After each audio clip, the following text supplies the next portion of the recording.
সকাল সকাল ঘুম থেকে উঠে চলে এসেছি ছাদ বাগানে। আকাশের মুখ ভার, টুকটাক করে বৃষ্টি পড়ছে, তার মধ্যে গাছগুলো একদম ভিজে রয়েছে, মাটিও রয়েছে টবের ভিজে, এবং অর্কিডগুলো তাদের রূপ কিন্তু দেখাতে শুরু করে দিয়েছি বেশ কিছুদিন হলো।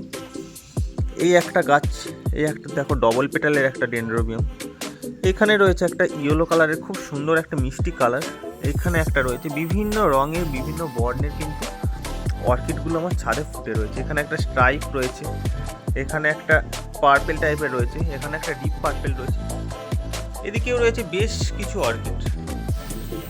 তো এই লাইনটা পুরোপুরি অর্কিডে দিয়ে ঠাসা। আমার প্রায় 50টার কাছাকাছি গাছ রয়েছে, এবং তার মধ্যে আমি যে জিনিসটা এই সময় করি, বৃষ্টির সময় তো প্রথমত কোনো খাবার দিই না, তাছাড়া অন্যান্য সময় যে ফ্লাওয়ারিং স্টেজে থাকে অর্কিডটা, তখন আমি একটা ফ্লাওয়ার বুস্টার বলে লিকুইড পাওয়া যায় সেটা স্প্রে করি।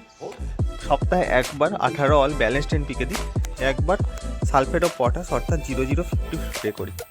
তো এইটাই হচ্ছে অর্কিডের মুকুল আসার মূল রহস্য। তো তোমাদের কার কার কাছে কালেকশনে অর্কিড রয়েছে সেটা অবশ্যই কমেন্ট করে জানিও, এবং তার যত্নটাও কমেন্ট করে জানিও। তো আজকের জন্য টাটা।